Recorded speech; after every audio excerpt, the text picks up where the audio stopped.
तो अब राष्ट्रीय आपात के जो अनुच्छेद हैं उसको देखेंगे। तो अनुच्छेद 352 में नेशनल इमरजेंसी की बात की गई है। नेशनल इमरजेंसी की बात की गई है।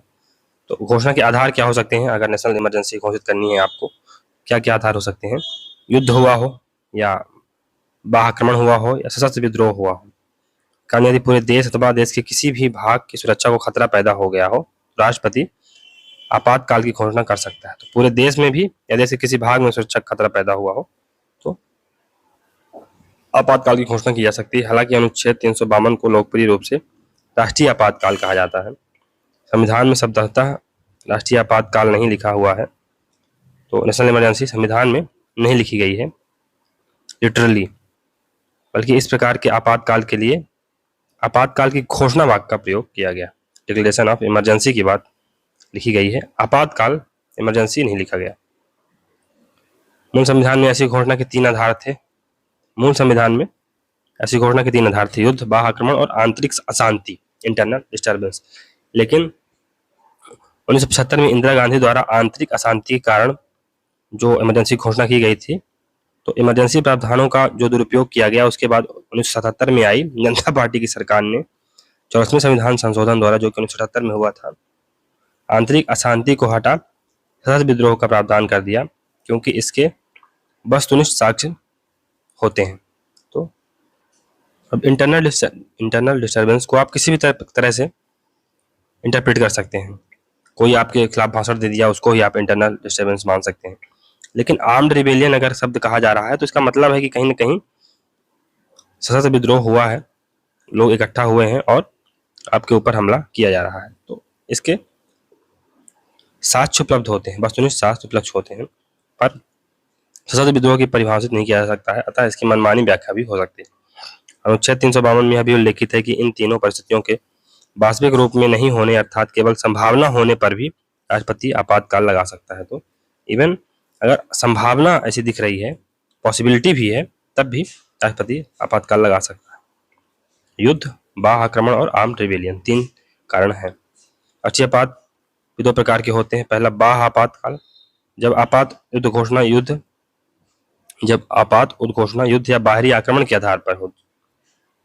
युद्ध या बाहरी आक्रमण के आधार पर अगर इमरजेंसी डिक्लेयर की जाती है तो इसे एक्सटर्नल इमरजेंसी कहा जाता है। इंटरनल आपातकाल या इंटरनल इमरजेंसी, जब घोषणा सशस्त्र विद्रोह के आधार पर की जाए, इमरजेंसी की घोषणा आर्म्ड रिबेलियन के आधार पर की जाए, तो इसे इंटरनल इमरजेंसी कहा जाता है।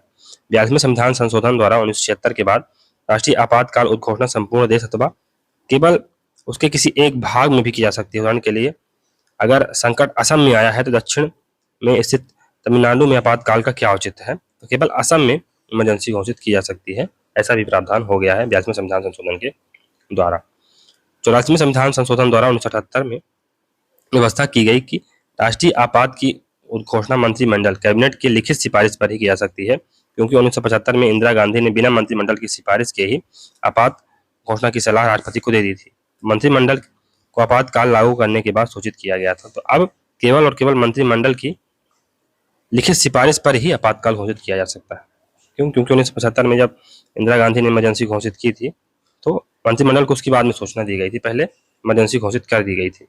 मूल संविधान के किसी भी अनुच्छेद में मंत्रिमंडल शब्द का प्रयोग नहीं किया गया था। वर्तमान में केवल अनुच्छेद 352 में मंत्रिमंडल शब्द का यानी कैबिनेट शब्द का प्रयोग किया गया है। मूल संविधान में कैबिनेट शब्द था ही नहीं। 84वें संविधान संशोधन द्वारा 1978 में अनुच्छेद 352 के अंतर्गत यह प्रावधान किया गया है कि मंत्रिमंडल की लिखित सलाह पर ही राष्ट्रीय आपातकाल लगाया जाएगा। अनुच्छेद 352(3) में मंत्रिमंडल शब्द को परिभाषित किया गया है। इंदिरा गांधी ने 38वां संविधान संशोधन 1975 द्वारा राष्ट्रीय आपात की घोषणा को न्यायिक समीक्षा की परिधि से बाहर कर दिया था, लेकिन 44वें संविधान संशोधन द्वारा 1978 में वापस न्यायिक पुनर्वलोकन के दायरे में इसको लाया गया, अनुच्छेद 352 को। फिर मिनर्वा मिल वाद में 1980 में भी सर्वोच्च न्यायालय ने ऐसा ही अभिमत दिया था। राष्ट्रीय आपात का संसद द्वारा अनुमोदन व आपातकाल की समयावधि, तो राष्ट्रीय आपातकाल की जो घोषणा होती है बिना संसद के अनुमोदन के 1 माह तक चल सकती है। आपने नेशनल इमरजेंसी लगाई और आप संसद के पास नहीं गए पास कराने के लिए, तो 1 महीने तक आप इसको घोषित किया कर सकते हैं। 40वें संविधान संशोधन 1978 से पूर्व यह 2 माह थी। तो पहले 1978 के पहले 2 माह तक बिना संसद की मंजूरी के आप इमरजेंसी लगा सकते थे, लेकिन अब 1 माह कर दी गई है। तो अब 30 दिन ही आप इमरजेंसी लगा सकते हो बिना संसद की अनुमति के। फिर अगर 1 माह से अधिक राष्ट्रीय आपातकाल जारी रखना है तो संसद के विशेष बहुमत अर्थात कुल सदस्य संख्या का बहुमत तथा उपस्थित व मत देने वालों का 2/3 बहुमत से ऐसी उद्घोषणा का अनुमोदन आवश्यक है। 44वें संविधान संशोधन से पूर्व साधारण बहुमत से अनुमोदन का प्रावधान था। 44वें संविधान संशोधन से पहले आप केवल सिंपल मेजोरिटी से ऐसा अनुमोदन पास करवा सकते थे, लेकिन अब कम से कम 2/3 बहुमत की आवश्यकता होगी। सदस्य संख्या का बहुमत और उपस्थित एवं मत देने वालों का 2/3। अगर संसद के दोनों सदन विशेष बहुमत से राष्ट्रीय आपात की उद्घोषणा का अनुमोदन कर दें तो राष्ट्रीय आपातकाल आगामी 6 माह के लिए बढ़ जाएगा। यदि घोषणाओं की अवधि को पुनः बढ़ाया जाना है तो 6 माह की अवधि समाप्त होने से पूर्व संसद के दोनों सदनों में विशेष बहुमत से पुनः अनुमोदन करवाकर इसे अंतकाल तक बढ़ाया जा सकता है। मतलब अनंत काल तक इसको बढ़ाया जा सकता है, 6 महीने करके। हर 6 महीने पर संसदीय अनुमोदन का प्रावधान भी संविधान के 44वें संशोधन द्वारा जोड़ा गया है। इससे पूर्व एक बार संसदीय अनुमोदन से यह मंत्रिमंडल की इच्छानुसार अवधि तक प्रभावी रह सकता था। तो 6 माह 44वें संविधान संशोधन द्वारा जोड़ा गया था। कितना महत्वपूर्ण था 44th कॉन्स्टिट्यूशन अमेंडमेंट। आपातकाल की कोई अधिकतम सीमा नहीं है, कोई अपर लिमिट नहीं है कब तक आपातकाल। फॉर एग्जाम्पल युद्ध के वजह से लगाया गया आपातकाल, तो अब पता नहीं है ना कि युद्ध कब समाप्त होगा। भारत और पाकिस्तान के बीच में मान लो युद्ध हो गया, तो पता नहीं है कि 1 साल में युद्ध समाप्त होगा, कि 2 साल में होगा, कि 4 साल में होगा। तो इसलिए इसकी कोई अवधि नहीं होती है, लेकिन प्रत्येक 6 माह में संसद से अनुमति लेनी आवश्यक होती है। अनुच्छेद 352 के अनुसार एक बार अनुमति मिल जाने के पश्चात राष्ट्रीय आपातकाल 6 महीने तक जारी रहता है। यदि राष्ट्रीय आपातकाल की अवधि बढ़ानी है तो उसी दौरान लोकसभा भंग हो जाए तो ऐसी स्थिति में अनुमति देने का कार्य राज्यसभा करती है। अनुच्छेद 352 में यह भी उल्लेखित है कि यदि इस दौरान लोकसभा पुनः गठित हो जाए तो लोकसभा के गठन के 30 दिन के भीतर लोकसभा से भी अनुमति प्राप्त होनी चाहिए। राष्ट्रीय आपात उद्घोषणा की समाप्ति, तो राष्ट्रपति कभी भी अपनी दूसरी घोषणा कर आपातकाल समाप्त कर सकते हैं। राष्ट्रपति को इस संदर्भ में संसदीय अनुमोदन की आवश्यकता नहीं पड़ती, तो अब इस संसद में फिर से पास कराने की आवश्यकता नहीं है, केवल मात्र प्रोक्लेमेशन ऑफ प्रेसिडेंट से के माध्यम से इसको इमरजेंसी उसको समाप्त किया जा सकता है। इसके अतिरिक्त अगर लोकसभा चाहे तो अपनी सदस्य संख्या के 1/10 सदस्यों के हस्ताक्षर सहित प्रस्ताव द्वारा स्पीकर को, जब लोकसभा का सत्र चल रहा हो, वरना राष्ट्रपति को लिखित नोटिस दे 14 दिन के अंदर, जैसा कि 14 दिन के अंदर विशेष सत्र बुलाया जा सकता है। ऐसा करके यानी 1/10 सदस्य अगर हस्ताक्षर करके या तो स्पीकर को या राष्ट्रपति को लिखित नोटिस दें इमरजेंसी हमको हटवानी है, तो 14 दिन के अंदर विशेष सत्र बुलाया जा सकता है। इस विशेष बैठक में अगर आपातकाल घोषणा हटाने का प्रस्ताव लोकसभा साधारण बहुमत से पारित कर दे तो राष्ट्रीय आपात समाप्त हो जाता है। यह प्रस्ताव भी 44th कॉन्स्टिट्यूशन अमेंडमेंट में दिया गया। फिर इस प्रकार राष्ट्रीय आपात 3 तरीकों से समाप्त किया जा सकता है। पहला, अनुच्छेद 352 के अंतर्गत राष्ट्रपति अपनी उद्घोषणा से वापस ले ले तो राष्ट्रपति स्वयं, प्रेसिडेंट स्वयं डिक्लेयर कर दें कि अब राष्ट्र इमरजेंसी है वो समाप्त की जाती है। संसद निर्धारित अवधि में आपातकाल को अनुमोदित नहीं करा पाए तो अगर 6 महीने की जो लिमिट है या 1 महीने बाद जो लिमिट लगाई गई है, अगर संसद उस समय इसको अनुमोदित नहीं करवा पाए तब इमरजेंसी अपने आप समाप्त हो जाएगी। और लोकसभा द्वारा पहल किए जाने पर यानी 1/10 मेंबर अगर स्पीकर के पास या स्पीकर नहीं है तो फिर राष्ट्रपति के पास जाकर कहें तो 14 दिन के भीतर विशेष सत्र बुलाया जाएगा और वहां पर इमरजेंसी को समाप्त किया जा सकता है। आपातकाल उद्घोषणा को स्वीकार और अस्वीकार में अंतर, तो राष्ट्रीय आपात उद्घोषणा के लिए संसद के दोनों सदनों द्वारा अनुमोदन आवश्यक है, जबकि हटाने के लिए केवल लोकसभा की स्वीकृति ही पर्याप्त है। अनुमोदन के लिए दोनों सदनों का विशेष बहुमत आवश्यक है, जबकि हटाने का प्रस्ताव साधारण बहुमत से भी पारित किया जा सकता है।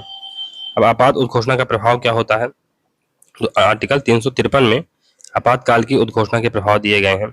फिर अनुच्छेद 354 में आपातकाल की उद्घोषणा प्रवर्तन में तब राजस्वों के वितरण संबंधी उपबंधों का लागू होना।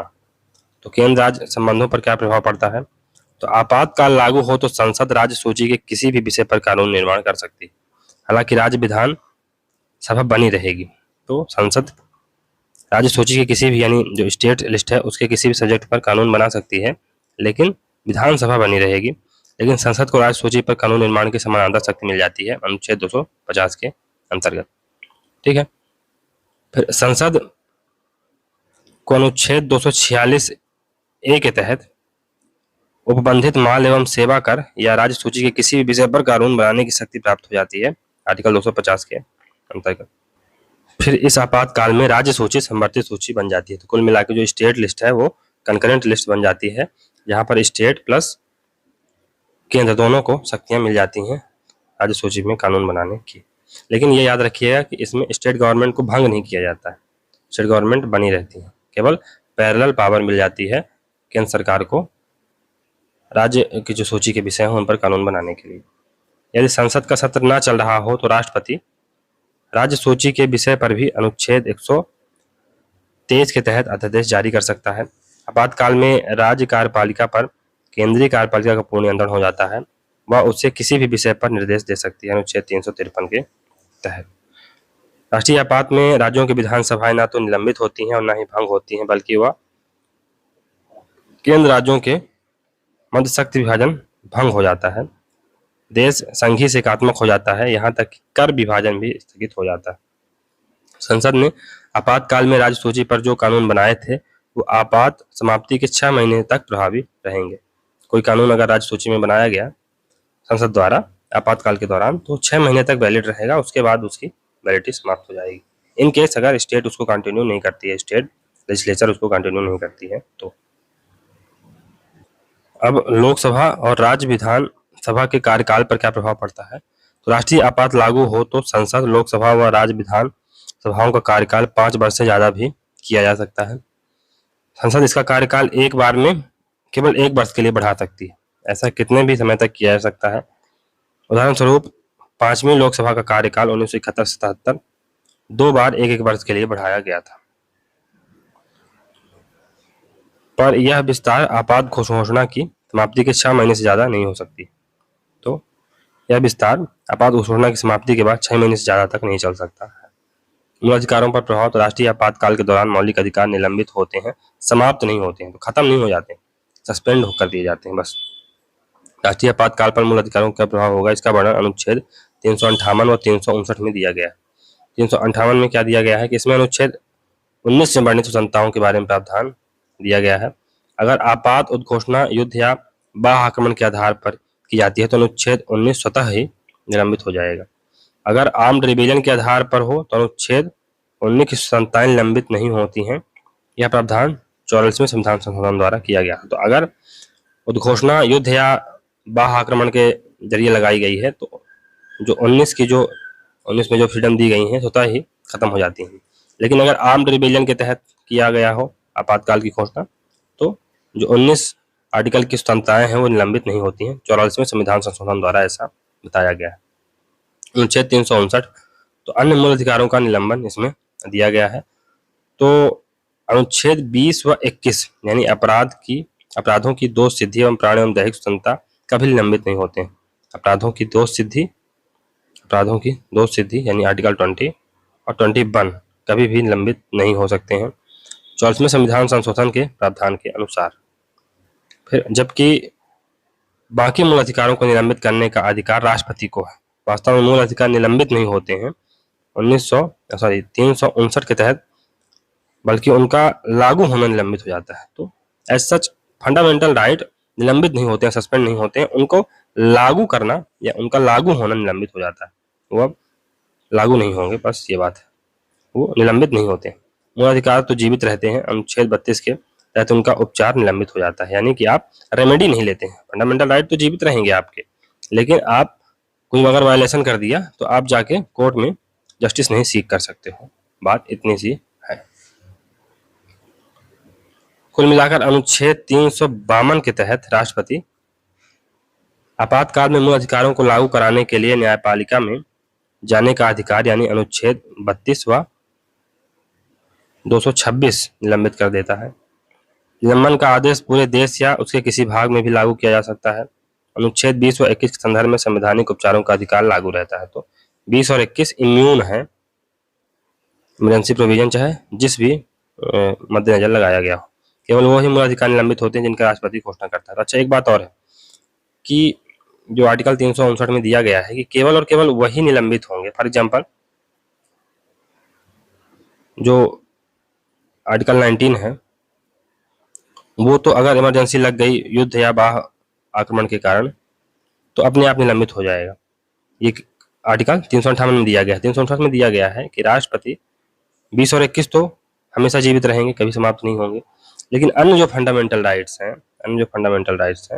तो फॉर एग्जांपल राष्ट्रपति ने 5 केवल फंडामेंटल राइट्स को कहा कि सस्पेंड हो जाएंगे, केवल वही समाप्त होंगे, अन्य फंडामेंटल राइट्स जीवित रहेंगे और उनको लेके आप कोर्ट जा सकते हैं। तो जितने की घोषणा राष्ट्रपति करेगा केवल उतने ही समाप्त होंगे। अंतर क्या है 358 व 359 में? तो 358 का संबंध आर्टिकल 19 से है और 359 का संबंध बाकी सभी आर्टिकल से है। 358 यह आपात उद्घोषणा के साथ ही स्वतः निलंबित हो जाते हैं इन केस की बाह्य आपातकाल के माध्यम से इमरजेंसी लगाई गई हो, यानी युद्ध या सशस्त्र विद्रोह में निलंबित होते हैं। ठीक है, ये स्वतः निलंबित नहीं होते हैं बल्कि राष्ट्रपति निलंबन की घोषणा करता है और यह बाह्य या आंतरिक दोनों आपातकाल में निलंबित किए जा सकते हैं। तो इसमें युद्ध या सशस्त्र विद्रोह नहीं, युद्ध या इसमें क्या होना चाहिए? बाह्य आक्रमण, बाह्य एक्सटर्नल एग्रेशन होना चाहिए। सशस्त्र विद्रोह तो ये इंटरनल इमरजेंसी के अंतर्गत आ जाएगा ना, ये बात, ये थोड़ा सा इसको सुधार लीजिएगा। फिर यह आपात के संपूर्ण अवधि के लिए निलंबित कर दिए जाते हैं।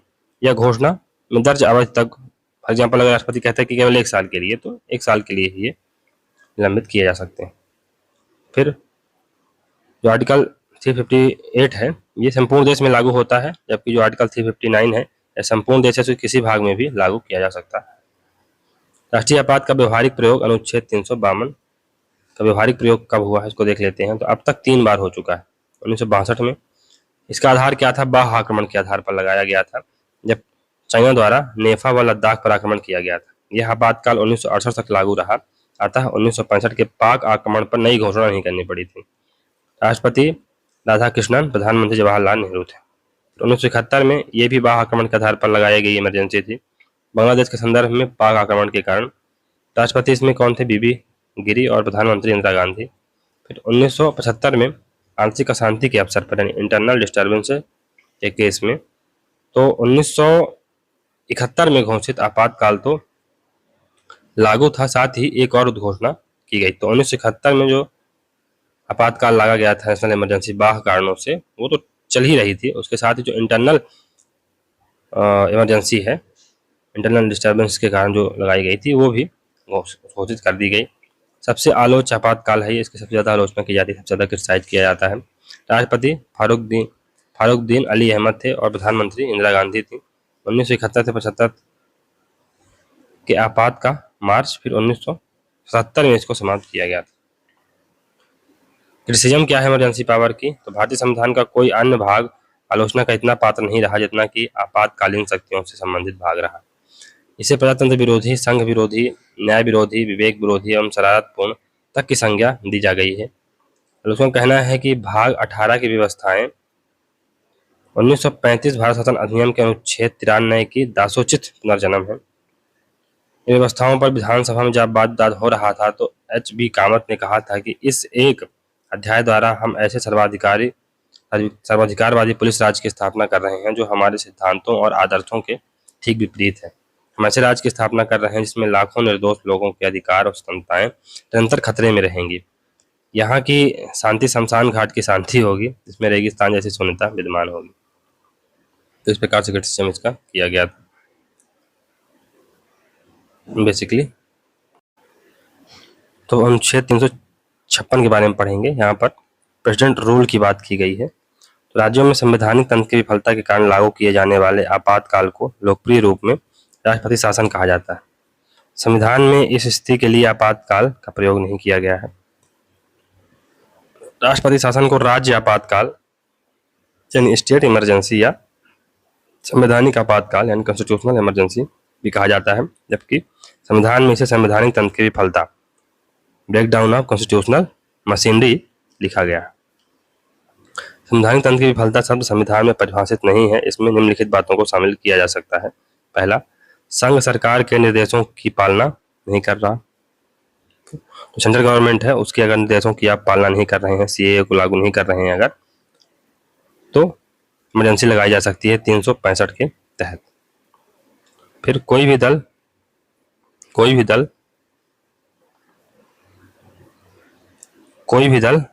सरकार बनने की स्थिति में ना हो, कोई भी दल सरकार बनाने की स्थिति में ना हो, तब भी इमरजेंसी लगाई जा सकती है। फिर बिगड़ती कानूनी व्यवस्था के कारण भी इमरजेंसी लगाई जा सकती है। बढ़ता हुआ अपराध भी एक कारण है जिसके कारण इमरजेंसी लगाई जा सकती है। भ्रष्टाचार, दल बदल की बढ़ती घटनाएं, ये सब रीजन है जहां पर इमरजेंसी लगाई जा सकती है। संघ राज्य क्षेत्रों में संवैधानिक तंत्र विफल होने पर राष्ट्रपति शासन का प्रावधान अनुच्छेद 356 के तहत नहीं आता है। संघ राज्य क्षेत्रों में यानी यूनियन टेरिटरीज में अगर संवैधानिक तंत्र की ब्रेकडाउन हो जाता है तो वहां पर इमरजेंसी जो लगाई जाती है वो 356 के तहत नहीं लगाई जाती।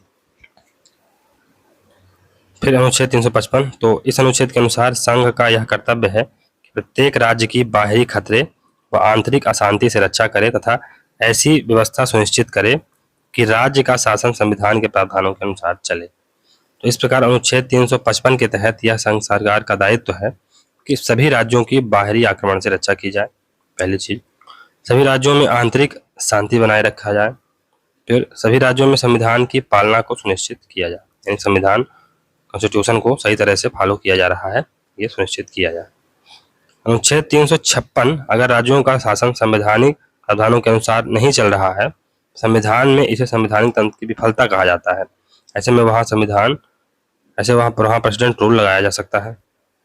फिर राज्यों की संवैधानिक विफलता का कोई वस्तुनिष्ठ मापदंड नहीं है, इसलिए इसका दुरुपयोग होता है।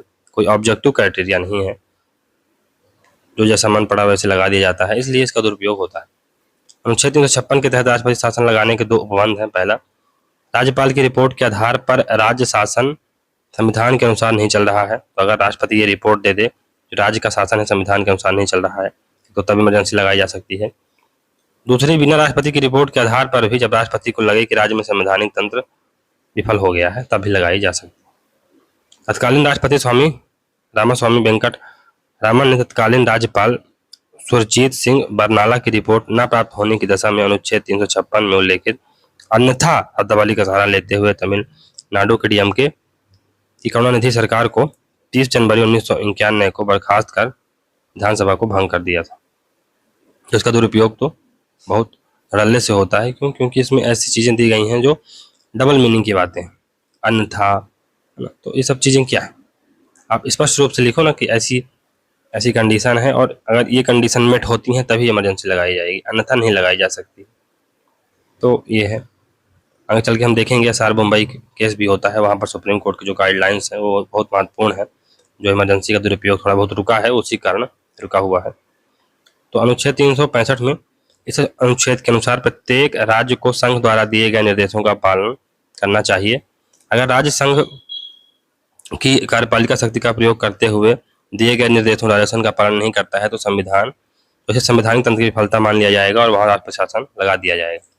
राष्ट्रपति शासन के कुछ व्यवहारिक आधार भी हैं। पहला, अल्पमत या अन्य कारणों से नवीन सरकार या अपदस्थ सरकार की जगह राज्यों में वैकल्पिक सरकार का गठन न हो पा रहा हो तो या त्रिशंकु विधानसभा हो तो तब भी इमरजेंसी लगाई जा सकती है, स्टेट इमरजेंसी लगाई जा सकती है। फिर विश्वास प्रस्ताव के संदर्भ में राज्य सरकार द्वारा राज्यपाल के निर्देशों की अवहेलना करने पर जब बहुमत प्राप्त दल सरकार बनाने से मना कर दे, या चौथा है जब मंत्रिपरिषद इस्तीफा दे दे तथा अन्य दल अल्प बहुमत या अन्य कारणों से सरकार बनाने के अनुच्छेद हो। संसद द्वारा राष्ट्रपति शासन का अनुमोदन, तो आपात की उद्घोषणा राष्ट्रपति कार्यपालिका द्वारा की जाती है, पर उद्घोषणा के 2 महीने की अवधि के भीतर संसद में इसकी अनुमति आवश्यक होती है। यदि 2 माह के भीतर लोकसभा विघटित हो जाए तो राज्यसभा अनुमोदन कर सकती है, पर लोकसभा के पुनर्गठन के बाद 30 दिन के भीतर लोकसभा द्वारा अनुमोदन भी आवश्यक है। तो नेशनल इमरजेंसी में 1 महीना देखा था हम लोगों ने, इसमें 2 महीने देख रहे हैं, तो ये याद रखिएगा। राष्ट्रपति शासन की उद्घोषणा का प्रस्ताव संसद द्वारा साधारण बहुमत से पारित किया जाता है, यानी सिंपल मेजोरिटी से, जबकि 352 के राष्ट्रीय आपातकाल के अनुमोदन की अवधि 1 माह तथा संसद का विशेष बहुमत चाहिए होता है। यह साधारण बहुमत तात्पर्य है कि सदन में उपस्थित एवं मतदान कर रहे जो मेंबर है उनका बहुमत। राष्ट्रपति शासन की अवधि, तो एक बार संसदीय अनुमोदन के बाद राष्ट्रपति शासन 6 महीने के लिए जारी रहता है। इसको आगे बढ़ाने के लिए प्रत्येक 6 माह बाद पुनः संसदीय अनुमोदन आवश्यक होता है। इस प्रकार राष्ट्रपति शासन की अधिकतम अवधि 3 वर्ष तक बढ़ाई जा सकती है।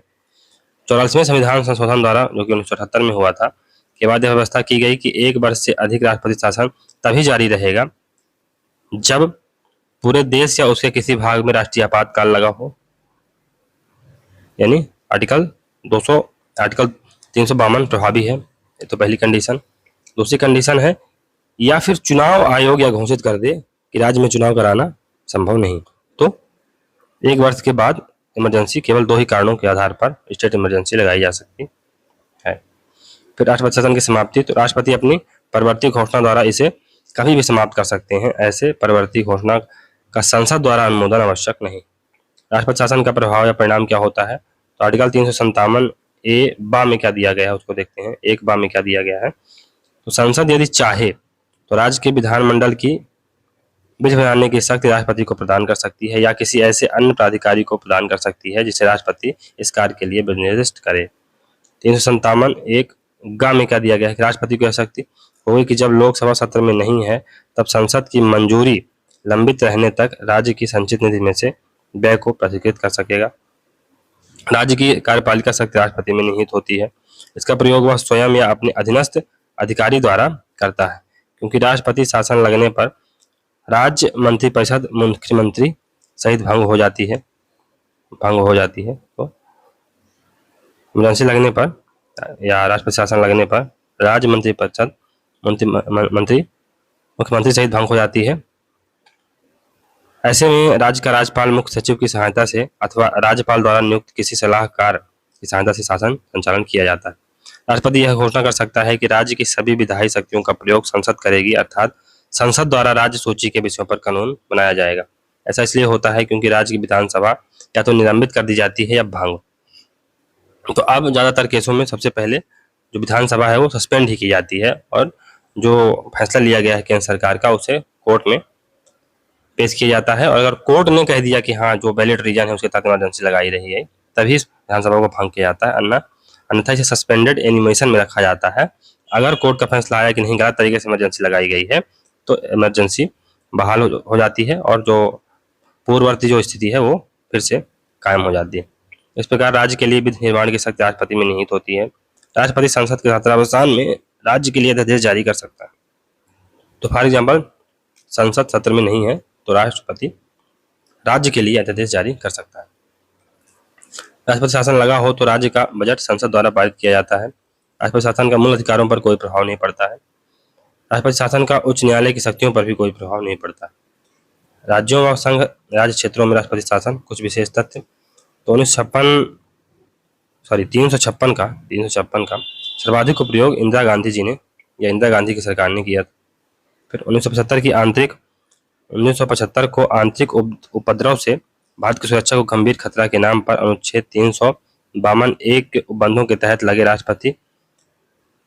लगे आपातकाल के दौरान 4 राज्यों यानी उत्तर प्रदेश, तमिलनाडु, गुजरात और उड़ीसा में अनुच्छेद 356 के तहत राष्ट्रपति शासन भी लगा दिया गया था। यानी कि आर्टिकल 352 जब लगा तो इसी का फायदा उठाते हुए इंदिरा गांधी सरकार है उसने उत्तर प्रदेश, तमिलनाडु, गुजरात और उड़ीसा में जो कि विरोधी पार्टियों की सरकार थी वहां भी 356 लगा दिया। संविधान लागू होने अर्थात 26 जनवरी 1950 के पश्चात प्रथम आम चुनाव यानी विधानसभा चुनाव 1952 में होने से पूर्व ही पंजाब एकमात्र ऐसा राज्य है जहां 20 जून 1951 को सत्तारूढ़ कांग्रेस पार्टी में फूट पैदा होने के कारण मुख्यमंत्री डॉक्टर गोपीचंद भार्गव ने त्यागपत्र दे दिया। 16 जून 1956 के बाद राष्ट्रपति सीएन त्रिवेदी के समय अनुच्छेद 356 का प्रयोग करते हुए राष्ट्रपति शासन लागू किया गया। इसका अनुमोदन एक सदनी अंतरिम संसद द्वारा किया गया था। इस राष्ट्रपति शासन के साथ विधानसभा निलंबित की गई थी।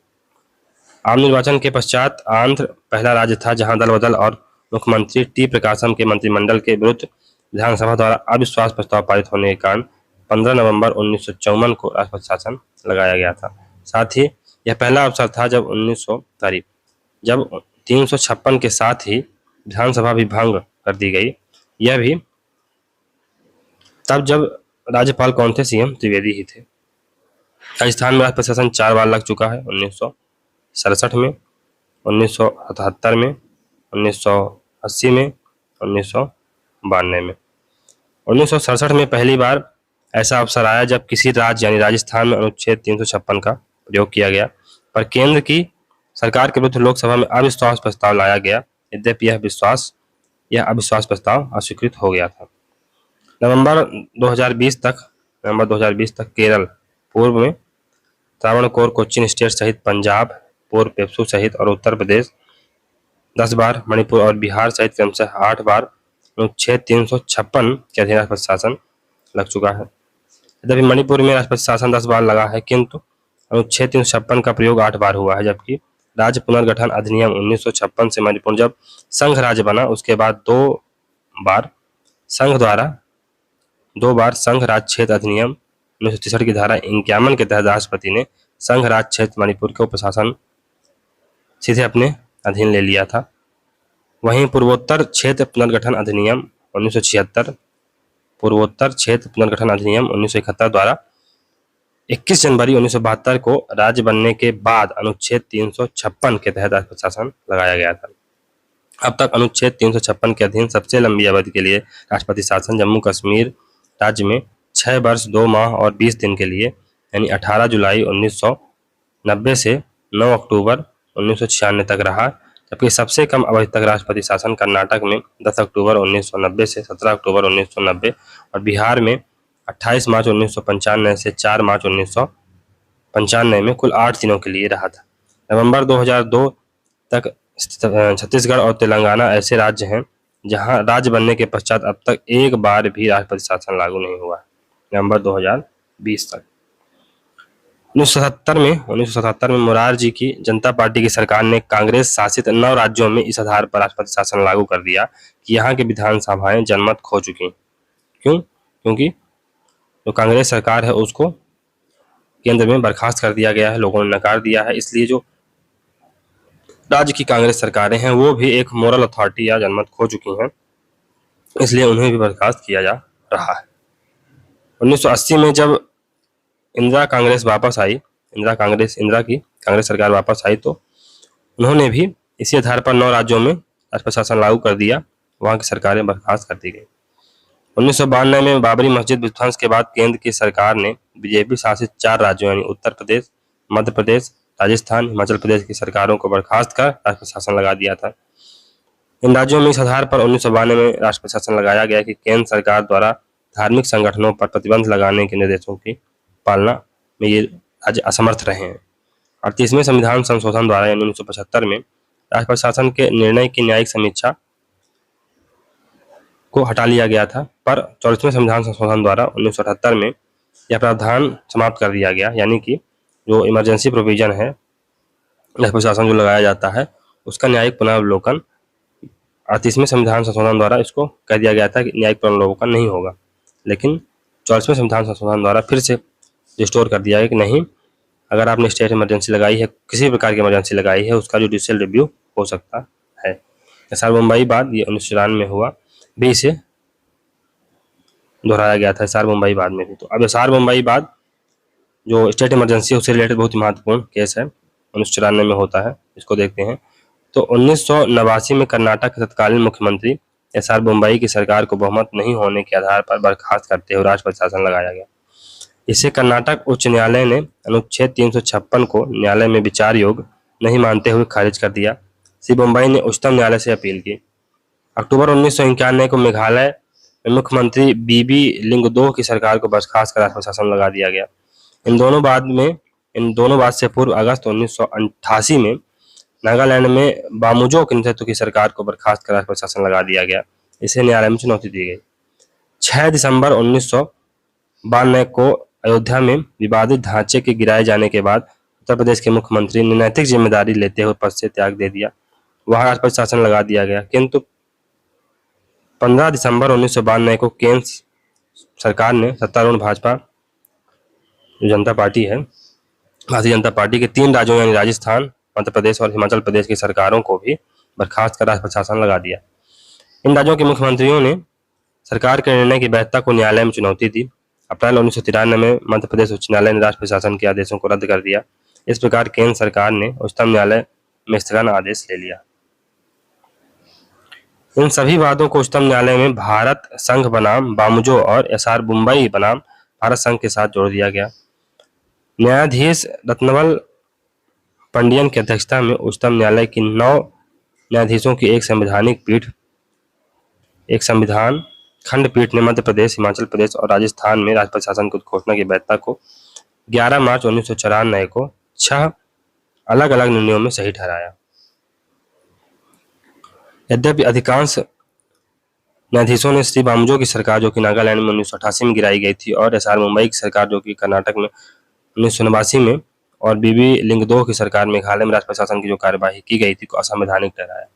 यह वाद एसआर मुंबई बनाम भारत संघ के नाम से जाना जाता है। इस बात के जो महत्वपूर्ण निर्णय है उसको देखते हैं। तो अनुच्छेद 356 में समाधान की जो बात की गई है उसका स्वरूप व्यक्तिपरक है। अनुच्छेद 356 द्वारा राष्ट्रपति की पदार्थ शक्ति सशर्त है, यानी कंडीशनल है। यह ऐसा नहीं है कि अनकंडीशनल है, कंडीशनल है जो राष्ट्रपति को शक्ति दी गई।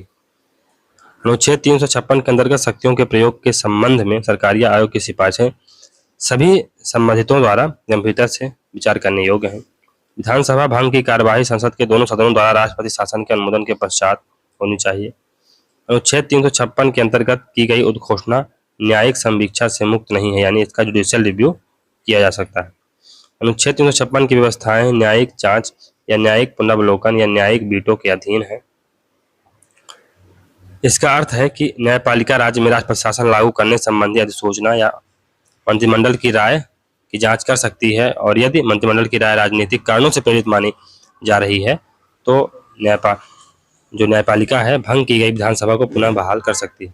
किसी राज्य में राष्ट्रपति शासन लागू करने के लिए संबंधित राज्यपाल की लिखित रिपोर्ट का होना अनिवार्य है। इसका अर्थ है कि न्यायालय ने अनुच्छेद 356 के अंतर्गत अन्यथा शब्दावली की व्यवहार्यता निष्प्रभावी कर दी है। इसका अर्थ है कि राज्य की विधानसभा को अब तक निलंबित अवस्था में रखा जाना अनिवार्य है, तब तक निलंबित अवस्था में रखा जाना अनिवार्य है जब तक राष्ट्रपति शासन लागू करने की उसके सूचना की पुष्टि संसद द्वारा नहीं की जाती। तो 2 महीने का टाइम दिया जाता है संसद द्वारा उसकी पुष्टि करने के लिए।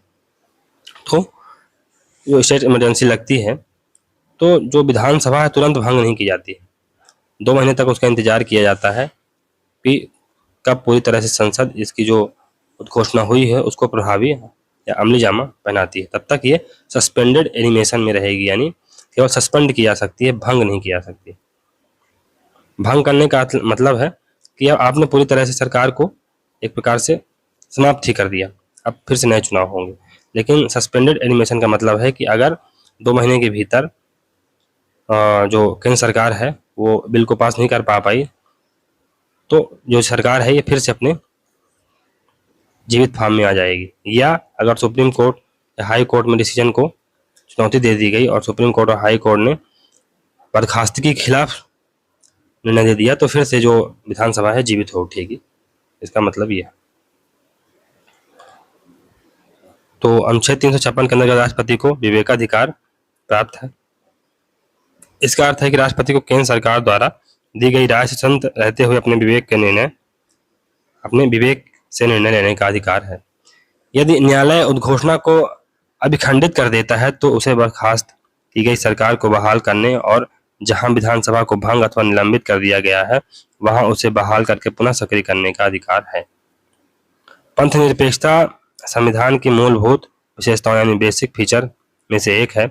कोई भी राज्य सरकार जो पंथ निरपेक्षता के विपरीत नीतियां अपनाती है अथवा पंथ निरपेक्षता से हटकर कार्य करती है वह संवैधानिक भावना के विपरीत आचरण करती है तो अनुच्छेद 356 के तहत उसके विरुद्ध कार्रवाई की जा सकती है। जैसे कि मध्य प्रदेश, राजस्थान और एक और राज्य था ना, मध्य प्रदेश, राजस्थान और हिमाचल प्रदेश की जो सरकारें भंग की गई थी उसको सही ठहराया था। जबकि जो एसआर मुंबई बाद में कर्नाटक की और जो असम की सरकार को भंग किया गया था उसको संवैधानिक नहीं बताया गया था सुप्रीम कोर्ट के द्वारा, और वहीं से एसआर मुंबई का केस आता है।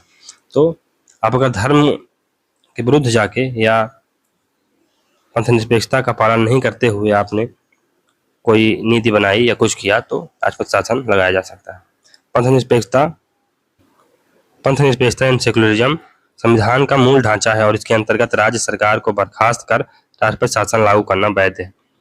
न्यायालय ने राजस्थान, मध्य प्रदेश व हिमाचल प्रदेश की सरकारों को राष्ट्रपति अधिसूचना द्वारा बर्खास्त करने की वैध चुनौती को करार दिया था, यानी उसको वैध करार दिया था। अभी तक राज्यों में संविधान के विफल होने और कानून एवं व्यवस्था की स्थिति बिगड़ने की दशा में ही राष्ट्रपति अनुच्छेद 356 के तहत कार्यवाही करता था। अब वह पंथनिरपेक्षता के आधार पर भी किसी राज्य में राष्ट्रपति शासन लागू कर सकता है। कौन? केंद्र। अनुच्छेद 356 के अंतर्गत लाए गए राष्ट्रपति शासन को न्यायालय में चुनौती दी जा सकती है। उत्तराखंड व अरुणाचल प्रदेश 2016 का जो केस है के मामले में न्यायालय में चुनौती दी गई थी। उत्तराखंड में न्यायालय के आदेश के आधार पर विश्वास मत पर मतदान हुआ। 2016 में उच्चतम न्यायालय के आदेश पर अरुणाचल प्रदेश में सरकार को बहाल किया गया था। राष्ट्रपति शासन की आलोचना।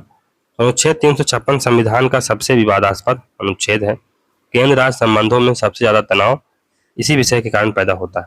डॉक्टर अम्बेडकर ने संविधान सभा में कहा था कि अनुच्छेद 356 की यह उग्र शक्ति एक मृत पत्र डेड लेटर की भांति रहेगी और इसका प्रयोग अंतिम साधनों के रूप में किया जाएगा। लेकिन ये डेड लेटर आज हम देखते हैं तो डेडली लेटर बनकर सामने आया।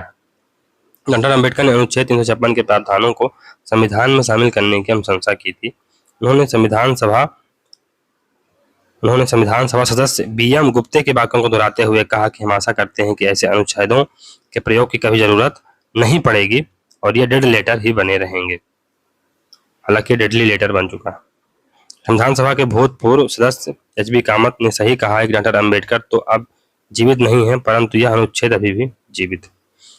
केंद्र राज्य संबंधों पर 1983 में बनी सरकारिया आयोग ने अनुच्छेद 356 का प्रयोग अंतिम विकल्प के रूप में करने तथा राज्य सरकार के बहुमत का निर्धारण विधानसभा के पटल पर करने की सिफारिश की थी। राष्ट्रपति शासन की उद्घोषणा को संसद के समक्ष प्रस्तुत किया जाए। संसद में विचार किए बिना विधानसभा भंग नहीं करनी चाहिए। सामान्य रूप से किसी राज्य में राष्ट्रपति शासन की घोषणा राज्यपाल की रिपोर्ट पर ही की जानी चाहिए। चलिए दोस्तों, वित्तीय आपातकाल के बारे में पढ़ते हैं। तो ये अनुच्छेद 360 में वित्तीय आपातकाल की बातें दी गई हैं। तो खैर अभी तक वित्तीय आपातकाल भारत में लगा नहीं है। 1991 में संकट जरूर था, लेकिन अवॉइड कर दिया गया किसी तरह से। तो जो अनुच्छेद 360 के अनुसार यदि राष्ट्रपति को यह पता चल जाता है कि भारत या उसके किसी भाग में वित्तीय अस्थायित्व है या भारत की साख संकट में है, तो वित्तीय आपातकाल लगाया जा सकता है। अनुच्छेद 352 व अनुच्छेद 356 की तरह अनुच्छेद 360 भी न्यायिक समीक्षा के अधीन है, क्योंकि 38वें संविधान संशोधन द्वारा जो कि 1975 में हुआ था के प्रावधान 44th कॉन्स्टिट्यूशनल अमेंडमेंट के द्वारा बदल दिए गए।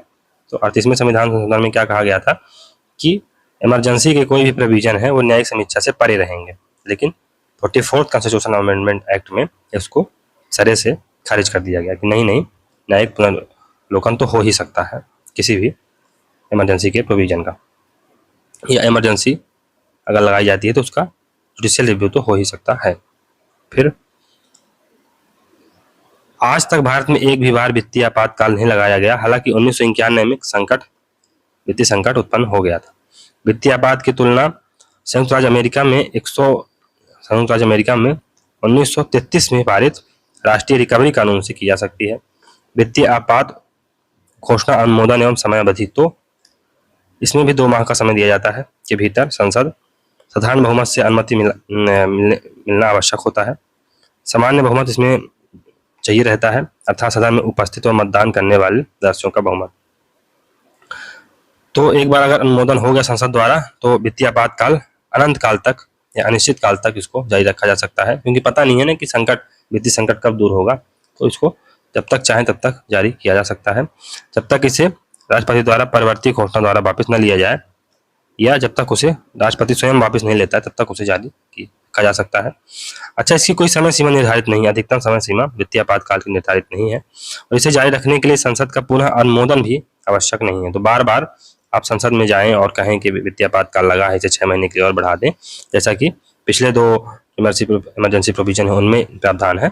इसमें ये कोई ऐसा प्रावधान नहीं। मतलब एक बार लग गया तो लग गया। जब तक सरकार को नहीं लगता कि अब हमारी इकोनॉमी सुचारू रूप से चल रही है तब तक ये लगा रह सकता है। वित्तीय आपातकाल का प्रभाव, तो संघ राज्य सरकारों को किसी भी वित्तीय मामले में निर्देश दे सकती है, यानी केंद्र की सरकार राज्य सरकारों को किसी भी वित्तीय मामले में निर्देश दे सकती है, पहली चीज। दूसरी चीज, संघ अथवा राज्य सेवा के कार्मिकों के वेतन और भत्ते में कटौती की जा सकती है। चौथा है यहाँ तक कि राष्ट्रपति, उच्चतम न्यायालयों के न्यायाधीशों के वेतन और भत्तों में भी कटौती के निर्देश दिए जा सकते हैं। फिर तो इसमें बेसिकली राष्ट्रपति निर्देश देगा कि सुप्रीम कोर्ट और हाई कोर्ट के जो वेतन भत्ते हैं, उनके जो न्यायाधीश हैं, उनके वेतन भत्तों को कम करो या कटौती करो आप। राज्य विधानमंडल द्वारा पारित धन विधेयक या अन्य वित्तीय विधेयक राष्ट्रपति के विचार के लिए आरक्षित किए जा सकते हैं। अब चलिए इसमें जो आपातकाल के प्रोविजंस हैं, तीनों आपातकालों को एक बार अच्छे से समझ लेते हैं, तुलनात्मक रूप से समझ लेते हैं। तो राष्ट्रीय आपातकाल अगर 352 के तहत लगाया गया है तो इसका आधार क्या हो सकता है? युद्ध, बाह्य आक्रमण व सशस्त्र विद्रोह, आर्म्ड रिबेलियन। या तो वार हो जाए, या तो एक्सटर्नल एग्रेशन हो जाए, या आर्म्ड रिबेलियन हो जाए। 356 में क्या आधार है? राज्य में संवैधानिक तंत्र की विफलता, यानी break down of constitutional machinery. वित्तीय आपातकाल जो कि 360 के अंतर्गत बात किया जाता है, भारत की वित्तीय साख को खतरा या वित्तीय अस्थायित्व अगर आए। इसमें अनुमोदन यानी संसद द्वारा इसे पास कराना के लिए कितना समय रहता है? तो राष्ट्रपति जो शासन है, जो आर्टिकल 352 के तहत जो नेशनल इमरजेंसी लगाई जाती है, उसके लिए 30 दिन यानी 1 महीने का समय रहता है, 1 महीने का। जबकि राष्ट्रपति शासन के लिए 2 महीने और वित्तीय आपातकाल के लिए भी 2 महीने का समय रहता है संसद में अनुमोदन कराने के लिए। फिर अनुमोदन के लिए संसदीय बहुमत की क्या आवश्यकता है? तो राष्ट्रपति शासन के लिए विशेष बहुमत की जरूरत पड़ती है, जबकि राष्ट्रपति शासन के लिए, नेशनल इमरजेंसी के लिए विशेष बहुमत, राष्ट्रपति शासन के लिए सामान्य बहुमत, वित्तीय आपातकाल के लिए भी समान बहुमत की आवश्यकता पड़ती है। अवधि तो संसद द्वारा एक बार अनुमोदन पर 6 महीने के लिए जारी रहता है। पुनः 6 महीने के लिए इसको अनुमोदित कराने के लिए संसद में फिर से बिल लाना पड़ेगा, फिर से वही पूरी प्रोसेस लगाई जाएगी, लेकिन इसे बार बार 6-6 महीने करके बढ़ाया जा सकता है। कितने भी बार बढ़ाया जा सकता है, क्योंकि पता नहीं है ना कि युद्ध कब समाप्त होगा या जो आर्म्ड रिबेलियन है कब तक समाप्त होगा, तो इसे अनिश्चित काल के लिए लगाया जा सकता है। जबकि जो आपातकाल है, राष्ट्रपति शासन है बेसिकली, उसे एक बार अनुमोदन के बाद 6 महीने तक के लिए लगाया जा सकता है। इसमें भी 6 महीने तक के लिए लगाया जा सकता है, लेकिन अधिकतम 3 साल के लिए। और अगर 3 साल के बाद भी लगाना, जैसे पंजाब वगैरह में लगा था 3 साल के बाद भी, तो उसके लिए बाकायदा विशेष अनुमति चाहिए होती है संसद की। फिर एक बार संसदीय अनुमोदन पर, यानी कि सिर्फ एक बार अगर संसदीय अनुमोदन हो गया तो इसे अनिश्चित काल के लिए लगाया जा सकता है, और इसके लिए बार बार अनुमोदन की आवश्यकता भी नहीं है, 6-6 महीने वाला पचड़ा भी नहीं। समाप्ति तो इसमें राष्ट्रपति की जो घोषणा है केवल उतनी ही जरूरी रहती है, या कि लोकसभा के जो साधारण बहुमत से इसको प्रस्ताव में पारित कर दे, या 1/10 जो मेंबर हैं वो जाके स्पीकर या राज्यसभा स्पीकर या राष्ट्रपति से कहें 14 दिन के भीतर राष्ट्रपति को इस हेतु बैठक बुलानी पड़ती है या सदन का सत्र बुलाना पड़ता है। इसकी समाप्ति यानी जो राष्ट्रपति शासन है, इसकी समाप्ति राष्ट्रपति की घोषणा के साथ ही की जा सकती है। वित्तीय आपातकाल की भी घोषणा राष्ट्रपति की घोषणा के माध्यम से या उसकी जो पश्चातवर्ती घोषणा है उसके द्वारा, प्रोक्लेमेशन के द्वारा इसको समाप्त किया जा सकता है। मूल अधिकारों पर प्रभाव तो अगर नेशनल इमरजेंसी लगेगी तो आर्टिकल 19 स्वतः ही निलंबित हो जाएगा। बाकी जो अधिकार है उसके लिए राष्ट्रपति अलग से घोषणा करेगा, लेकिन नेशनल इमरजेंसी लगने के बावजूद भी आर्टिकल 20 और 21 खत्म नहीं होते हैं या उनको निलंबित नहीं किया जा सकता है। कुल मिला के बात इतनी सी है। अच्छा, जो स्टेट इमरजेंसी होती है या राष्ट्रपति शासन होता है उसका मूल अधिकारों पर कोई प्रभाव नहीं पड़ता है। इसी प्रकार वित्तीय आपातकाल है उसका भी मूल अधिकारों पर कोई प्रभाव नहीं पड़ता है। प्रभावित भाग कौन से हैं नेशनल इमरजेंसी में? तो पूरे देश या उसके किसी भाग में। जो स्टेट इमरजेंसी है वो राज्य या राज्यों में इसको लगाया जा सकता है, तो राज्य या राज्य से प्रभावित हो सकते हैं। तो जो वित्तीय आपातकाल है पूरे देश में या उसके किसी भाग में लगाया जा सकता है। राज्य या कार्यपालिका, राज्य कार्यपालिका और विधायिका, तो राज्य कार्यपालिका विधायिका बनी रहती हैं, यानी स्टेट की जो एग्जीक्यूटिव है और लेजिस्लेचर है या विधानमंडल है वो बना रहता है राष्ट्रपति अगर नेशनल इमरजेंसी लगी हुई है तब।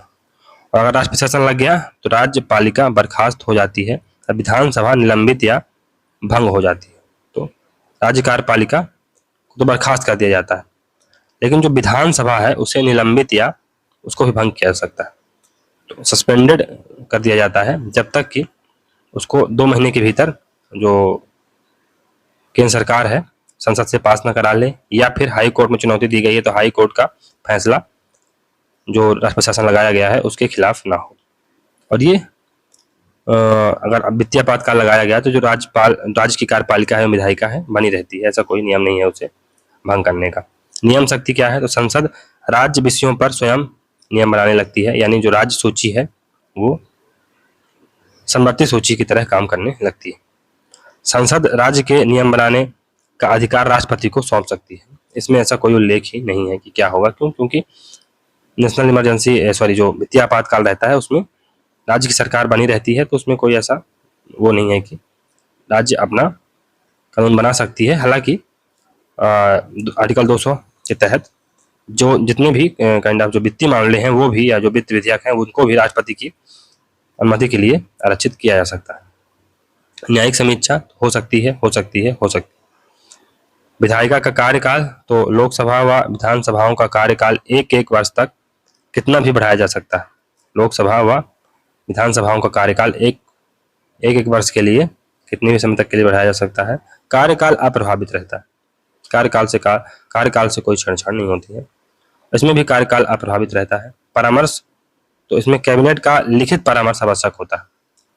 जो आर्टिकल 44 जो अमेंडमेंट हुआ है, कॉन्स्टिट्यूशनल अमेंडमेंट 44, उसके तहत अब कैबिनेट की लिखित मंजूरी आवश्यक है, जबकि उसके पहले ऐसा नहीं था, लेकिन अब जरूरी है।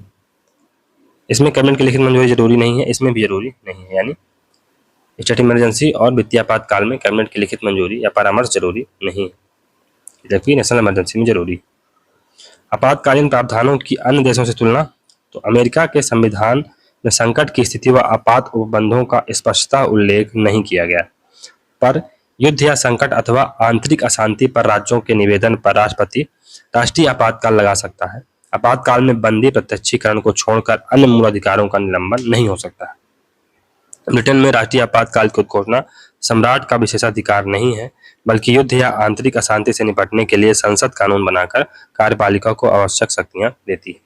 कार्यपालिका की ये शक्तियां मौलिक नहीं है बल्कि प्रदत्त हैं, जबकि भारत में मौलिक है। कार्यपालिका की शक्तियां यूके में प्रदत्त है, यानी उसको दी गई हैं, जबकि भारत में जो कार्यपालिका की शक्तियां हैं ये आपातकाल संबंधी, ये मौलिक है। संविधान में इनका वर्णन किया गया। ब्रिटेन वाली व्यवस्था ही स्विट्जरलैंड में है। फिर फ्रांस में 5वें गणतंत्र जो कि 1958 में आया द्वारा आपातकालीन शक्तियां राष्ट्रपति को दी गई हैं, लेकिन राष्ट्रपति ऐसा करने से पूर्व प्रधानमंत्री, संसद के दोनों सदनों के अध्यक्षों व संवैधानिक परिषद से मंत्रणा जरूर करेगा। जबकि भारत में 24वें संविधान संशोधन के द्वारा राष्ट्रपति आपात की घोषणा मंत्रिमंडल के लिखित परामर्श पर ही करेगा। तो अब written recommendation of cabinet will be necessary to declare या proclaim emergency by central government, है ना। तो ये है। हाँ, राष्ट्रपति ऐसी सिफारिश को एक बार पुनर्विचार के लिए लौटा सकता है। आर्टिकल 356 और 360 के लिए मंत्रिमंडल का लिखित परामर्श आवश्यक नहीं है। हमने पढ़ा है पीछे, जो हमने कंपैरिजन किया था उसमें। भारत के आपातकालीन प्रावधान जर्मनी के वाइमर संविधान जो कि 1919 से 1933 के बीच में था, से ज्यादा साम्यता रखते हैं, जैसे कि मूल अधिकारों का स्थगन, संसद की स्वीकृति वगैरह। आपातकालीन प्रावधानों की समीक्षा, तो इसकी आलोचना की जा रही है। ये संविधान के संघीय ढांचे को नष्ट कर देते हैं। जो संविधान है वो एकात्मक हो जाता है। केंद्र सरकार अगर नेशनल इमरजेंसी लग गई तो राज्य सूची समवर्तित सूची में तब्दील हो जाती है। तो एक प्रकार से एकात्मक शासन व्यवस्था स्थापित हो जाती है, संघीय ढांचा समाप्त हो जाता है। ठीक है। राष्ट्रपति तानाशाह बन सकता है। राज्यों की वित्तीय, राष्ट्रपति क्या तानाशाह बनेगा? प्राइम मिनिस्टर तानाशाह बन सकता है। क्यों? क्योंकि असली जो शक्ति है किसके पास है? प्राइम मिनिस्टर के पास है। फिर राज्यों की वित्तीय स्वायत्तता निरर्थक हो जाती है, मूल अधिकार निरर्थक हो जाते हैं। संविधान सभा में H.B. कामत, K.T. शाह व हृदयनाथ कुंजरू व T.T. कृष्णाचारी ने विभिन्न आधारों पर इसकी आलोचना की थी। इन प्रावधानों के द्वारा राष्ट्रपति व कार्यपालिका संवैधानिक तानाशाह बन सकते हैं, T.T. कृष्णाचारी ऐसा कहते हैं। वहीं अल्लादी कृष्ण स्वामी अय्यर ने इन्हें संविधान के जीवन साथी तथा महावीर त्यागी ने सुरक्षा वाल्व कहा। डॉक्टर अम्बेडकर, भारतीय संघ अनोखा है क्योंकि किसी अन्य संघ के विपरीत आपातकाल में वह अपना रूपांतरण पूर्णतः एकात्मक रूप से कर सकता है। तो भारत का जो संविधान है वो एकात्मक हो सकता है आपातकाल के समय, इसलिए ये अन्य जो देश हैं उससे भिन्न है।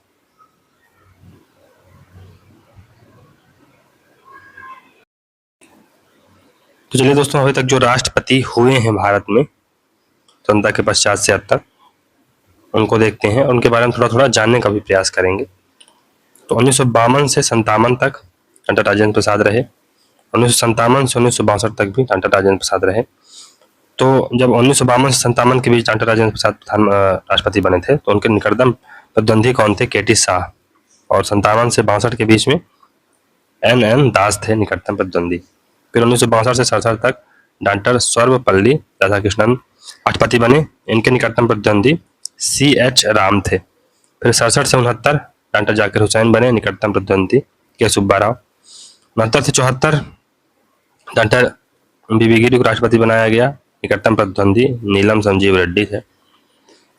1974 से 77 फारूक अली अहमद रहे, उनके निकटतम प्रतिद्वंदी टी चौधरी थे। 1977 से 82 के बीच में नीलम संजीव रेड्डी रहे और इन्हें निर्विरोध चुन लिया गया था। 1982 से 1987 तक ज्ञानी जैल सिंह थे और इनके निकटतम प्रतिद्वंदी HR खन्ना थे। फिर 1987 से 92 के बीच में R वेंकटरमण थे और इनके जो निकटतम प्रतिद्वंदी थे R कृष्ण अय्यर थे।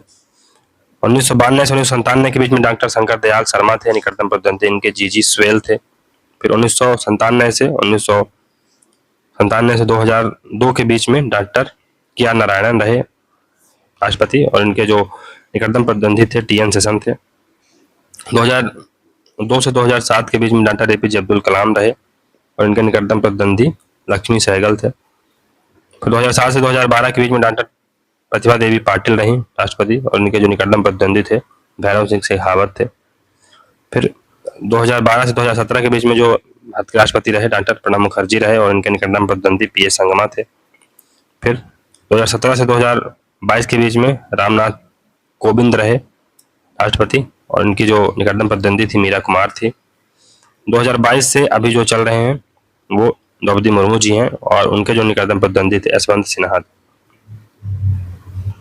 तो चलिए, सबसे पहले भारत के राष्ट्रपति थे, प्रथम राष्ट्रपति डॉक्टर राजेंद्र प्रसाद, ये बिहार से थे, उनके बारे में जानते हैं। तो ये 26 जनवरी 1950 से 13 मई 1962 तक भारत के राष्ट्रपति रहे। संविधान सभा का अंतिम कार्य राष्ट्रपति का चुनाव करना था। 24 जनवरी 1950 को संविधान सभा द्वारा डॉक्टर राजेंद्र प्रसाद का अंतरिम राष्ट्रपति के रूप में चुनाव किया गया। पंडित नेहरू इस पद पर तत्कालीन गवर्नर जनरल C राजागोपालाचारी को बैठाना चाहते थे, पर सरदार पटेल व मौलाना आजाद के सहयोग से डॉक्टर राजेंद्र प्रसाद अंतरिम राष्ट्रपति बन गए। मई 1952 में प्रथम आम चुनाव के बाद राष्ट्रपति पद के लिए निर्वाचन हुए। डॉक्टर राजेंद्र प्रसाद को कांग्रेस और प्रोफेसर KT शाह को विपक्षी दलों ने समर्थन दिया। डॉक्टर राजेंद्र प्रसाद प्रथम निर्वाचित राष्ट्रपति बने। फिर 1957 में हिंदू कोड बिल तथा अन्य मुद्दों के कारण नेहरू राजेंद्र प्रसाद को दूसरा कार्यकाल देने के पक्ष में नहीं थे, पर कांग्रेस दल ने डॉक्टर राजेंद्र प्रसाद को समर्थन दिया और पुनः निर्वाचित हुए। 2 बार निर्वाचित राष्ट्रपति, 1 बार अंतिम राष्ट्रपति भी रहे। पहले राष्ट्रपति के जो उनका कार्यकाल था उसमें जो निर्वाचन के समय मुख्य जो प्रतिद्वंदी थे KT शाह थे। एक ही प्रधानमंत्री नेहरू को सबसे ज्यादा 3 बार शपथ दिलाने वाले एकमात्र राष्ट्रपति हैं। किसी प्रधानमंत्री को सबसे ज्यादा 3 बार शपथ दिलाने वाले एक ही राष्ट्रपति कौन है? एकमात्र राष्ट्रपति डॉक्टर राजेंद्र प्रसाद। किसी राजनीतिक दल के अध्यक्ष रहे हैं ये, मतलब कांग्रेस के अध्यक्ष भी रह चुके थे, ऐसे राष्ट्रपति थे ये। अनुच्छेद 87 के तहत सबसे ज्यादा अभिभाषण देने वाले राष्ट्रपति भी यही हैं, क्योंकि लगातार 10 साल रहे तो सबसे ज्यादा भाषण भी देंगे। डॉक्टर सर्वपल्ली राधाकृष्णन तमिलनाडु से थे ये, 62 से 67 के बीच में। राधाकृष्णन 2 बार उपराष्ट्रपति व 1 बार राष्ट्रपति रहे। भारत चीन युद्ध के समय ये राष्ट्रपति थे। गांव इनका सर्वपल्ली के कारण नाम के साथ सर्वपल्ली शब्द जुड़ गया, तो इनके गांव का नाम था सर्वपल्ली, जिसके कारण इनके नाम के आगे डॉक्टर सर्वपल्ली जुड़ गया नाम के साथ इनके। दार्शनिक होने के कारण इनको दार्शनिक राजा की संज्ञा देनी जाती है, फिलोसफर किंग की संज्ञा दी जाती है। पद धारण करने से पूर्व भारत रत्न से सम्मानित पहले राष्ट्रपति, 1954 में इनको भारत रत्न भी मिल चुका था। दक्षिण भारत यानी तमिलनाडु के पहले भारतीय राष्ट्रपति, तमिलनाडु राज्य से आने वाले फिर 4 बार प्रधानमंत्री को शपथ दिलाने वाले एकमात्र राष्ट्रपति गुलजारी लाल नंदा, लाल बहादुर शास्त्री, गुलजारी लाल नंदा और इंदिरा गांधी। तो 4 प्रधानमंत्रियों को शपथ दिलाने वाले एकमात्र राष्ट्रपति कौन है? डॉक्टर सर्वपल्ली राधाकृष्णन। किसको किसको? गुलजारी लाल नंदा को 64 में, लाल बहादुर शास्त्री को 65 में, गुलजारी लाल नंदा को फिर से 66 में, इंदिरा गांधी को फिर से 66 में उन्होंने शपथ दिलाई थी। पहली बार महिला प्रधानमंत्री को शपथ दिलाने वाले राष्ट्रपति, पहली बार राज्यसभा यानी राज्यसभा सदस्य इंदिरा गांधी को प्रधानमंत्री नियुक्त करने वाले राष्ट्रपति। निर्वाचन में मुख्य प्रतिद्वंदी चौधरी हरिराम थे। आंध्र प्रदेश विश्वविद्यालय तथा बीएचयू के पूर्व कुलपति भी ये रह चुके थे। फिर डॉक्टर जाकिर हुसैन, ये हैदराबाद से थे 1967 से 69 के बीच में। तो 1967 के आम चुनाव जो इंदिरा गांधी के प्रधानमंत्रित्व में हुए, इन चुनावों में कांग्रेस को तगड़ा झटका लगा। फिर भी कांग्रेस के प्रत्याशी जाकिर हुसैन विपक्षी दलों के उम्मीदवार तथा पूर्व मुख्य न्यायाधीश सर्वोच्च न्यायालय के सुब्बा राव को हराकर राष्ट्रपति बने। के सुब्बा राव 1967 के गोलकनाथ विवाद के समय मुख्य न्यायाधीश थे। प्रथम मुस्लिम राष्ट्रपति व प्रथम राष्ट्रपति जिनकी पद पर रहते हुए मृत्यु हो गई। डॉक्टर जाकिर हुसैन और फारूक बिन अली अहमद की मृत्यु उनके कार्यकाल के दौरान ही हो गई। डॉक्टर जाकिर हुसैन की मृत्यु के बाद उपराष्ट्रपति बीबी गिरी प्रथम कार्यवाहक राष्ट्रपति बने। बीबी गिरी ने जब राष्ट्रपति चुनाव लड़ने के लिए इस्तीफा दे दिया तो सुप्रीम कोर्ट के तत्कालीन मुख्य न्यायाधीश एम हिदायतुल्लाह कार्यवाहक राष्ट्रपति बनने वाले सर्वोच्च न्यायालय के प्रथम मुख्य न्यायाधीश बने। निर्वाचित राष्ट्रपतियों में सबसे कम अवधि के लिए ये राष्ट्रपति रहे थे। कौन? डॉक्टर जाकिर हुसैन। एकमात्र ऐसे राष्ट्रपति जिन्होंने किसी प्रधानमंत्री को नियुक्त नहीं किया, यानी शपथ नहीं दिलवाई। दूसरे उपराष्ट्रपति जिन्होंने राष्ट्रपति पद ग्रहण किया, इससे पूर्व में बिहार के राज्यपाल, अलीगढ़ मुस्लिम विश्वविद्यालय के पूर्व कुलपति भी रहे। राष्ट्रीय अभिभाषण अनुच्छेद 87 के अनुसार इन्होंने हिंदी में पढ़ने वाले पहले राष्ट्रपति बने। निर्वाचन में मुख्य प्रतिद्वंदी के सुब्बा राव थे, जिन्हें हराकर ये राष्ट्रपति बने थे। और निर्वाचन में सबसे ज्यादा उस समय प्रतिद्वंदी थे, कुल 17 अभ्यर्थी थे, कुल 17 कैंडिडेट थे जिन्होंने चुनाव लड़ा था तब। डॉक्टर बीबी गिरी उड़ीसा से आते हैं। 1969 से 74 के बीच में भारत के राष्ट्रपति रहे। बीबी गिरी स्वतंत्रता से पूर्व ट्रेड यूनियन के बड़े नेता थे। गिरी AITUC के अध्यक्ष भी रह चुके हैं। All India trade union Congress की स्थापना 1920 में NM जोशी तथा लाला लाजपत राय ने की थी। बाद में यह CPI से जुड़ गया था। बीबी गिरी उत्तर प्रदेश, केरला व 1967 में उपराष्ट्रपति बनने से पूर्व कर्नाटक के राज्यपाल रहे। 1970 में राष्ट्रपति जाकिर हुसैन के आकस्मिक निधन के बाद सिंडिकेट के कहने पर कांग्रेस ने नीलम संजीव रेड्डी को अपना प्रत्याशी बनाया। नीलम संजीव रेड्डी के कांग्रेस प्रत्याशी घोषित होते ही इंदिरा गांधी के इशारों पर कार्यवाहक राष्ट्रपति बीबी गिरी ने निर्दलीय चुनाव लड़ने की घोषणा कर दी। इंदिरा गांधी ने निर्वाचन मंडल के सदस्यों से अपने अंतकरण के आधार पर वोट डालने को कहा, यानी अपनी अंतरात्मा की आवाज सुन के आप वोट डालिए, ऐसा इंदिरा गांधी ने कहा। कड़ा मुकाबला हुआ और बीबी गिरी द्वितीय प्राथमिकता की गणना के आधार पर, यानी सेकंड जब चॉइस हुई थी, हमने जब शुरू में राष्ट्रपति के बारे में पढ़ रहे थे तो उसमें उसका चुनाव कैसे होता है, उसमें सेकंड चॉइस भी हमने देखा था कि अगर एक बार आपको 50+1% वोट नहीं मिलता है तो फिर आप फिर से द्वितीय मतों को, सेकंड चॉइस को देखेंगे, सेकंड प्रेफरेंस को देखेंगे। तो इनका जो चुनाव हुआ था बेसिकली सेकंड चॉइस के माध्यम से ही हुआ था, मतलब ये जीते थे कुल मिला के। इस प्रकार सत्ताधारी दल कांग्रेस के प्रत्याशी संजीव रेड्डी चुनाव हार गए तथा निर्दलीय प्रत्याशी बीबी गिरी चुनाव जीत गए। तो हालांकि भले ही सत्ताधारी दल कांग्रेस था, लेकिन इसमें इंदिरा गांधी की एक बहुत बड़ी फोर्स थी जो इनके पीछे काम कर रही थी और इंदिरा गांधी बैक से सपोर्ट कर रही थी। तो जितने भर कांग्रेस के सांसद थे बेसिकली उन्होंने अपने अंतरात्मा की आवाज सुनी और ज्यादातर कांग्रेस के सांसदों ने बीबी गिरी के साथ जाने का फैसला लिया था। 1971 में भारत पाक युद्ध के समय राष्ट्रपति रहे। पहले कार्यवाहक के रूप में कार्य भी किया। पद से त्याग पत्र देने वाले पहले उपराष्ट्रपति हैं ये। पहले ऐसे व्यक्ति जो कार्यवाहक राष्ट्रपति भी रहे और बाद में निर्वाचित राष्ट्रपति भी रहे। इन्हीं के कार्यकाल में मोहम्मद हिदायतुल्लाह राष्ट्रपति अधिनियम 1969 बनने के बाद पहले ऐसे कार्यवाहक राष्ट्रपति बने जो उच्चतम न्यायालय के मुख्य न्यायाधीश रहे। पहले ऐसे व्यक्ति जो पहले कार्यवाहक राष्ट्रपति बने फिर निर्वाचित उपराष्ट्रपति बने। पहले ऐसे व्यक्ति जो पहले कार्यवाहक राष्ट्रपति बने फिर निर्वाचित उपराष्ट्रपति बने। 1969 के राष्ट्रपति निर्वाचन में पहली बार दोनों सदनों में राज्यसभा के सभापति बीबी गिरी और लोकसभा अध्यक्ष नीलम संजीव रेड्डी के पूर्व सभापति अध्यक्ष में मुकाबला हुआ था। तो ऐसा पहली बार हुआ था कि जो राज्यसभा के सभापति कौन थे यानी अध्यक्ष कौन थे, बीबी गिरी, और लोकसभा के अध्यक्ष नीलम संजीव रेड्डी के बीच में मुकाबला हुआ था। ऐसी बार हुआ था कि दोनों सदनों के अध्यक्षों के बीच राष्ट्रपति के लिए चुनाव हुआ था, पहली बार ऐसा।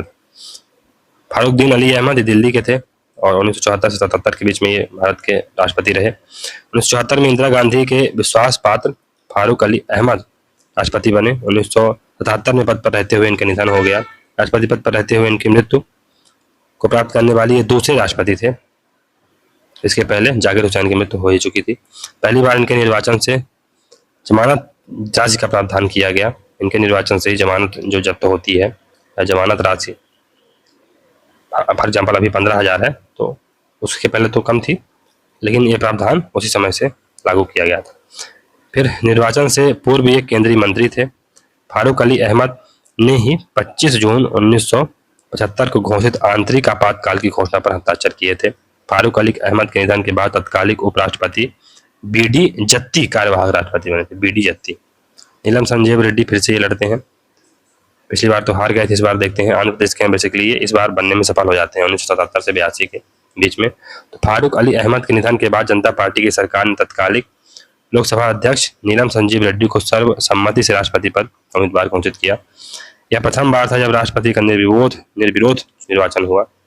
1969 में रेड्डी द्वितीय प्राथमिकता की गणना में बीबी गिरी चुनाव हार गए थे। नीलम संजीव रेड्डी आंध्र प्रदेश के मुख्यमंत्री तथा 2 बार लोकसभा के अध्यक्ष रह चुके थे। आंध्र प्रदेश के पहले मुख्यमंत्री 1956 में बने। ज्ञात रहे आंध्र राज्य के गठन के बाद 1953 में पहले मुख्यमंत्री टी प्रकाशम थे। लेकिन आंध्र राज्य से आंध्र प्रदेश जब बना तो उसके पहले मुख्यमंत्री 1956 में कौन थे, यही।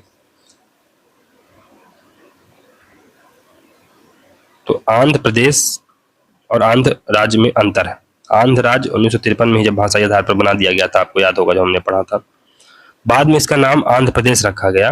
तो आंध्र प्रदेश के पहले मुख्यमंत्री ये हैं, लेकिन आंध्र जब शुरू में केवल आंध्र शब्द दिया गया था आंध्र प्रदेश को, तो आंध्र के पहले जो मुख्यमंत्री थे ये टी प्रकाशम थे। निर्विरोध राष्ट्रपति के रूप में निर्वाचित पहले और अभी तक के एकमात्र राष्ट्रपति हैं ये।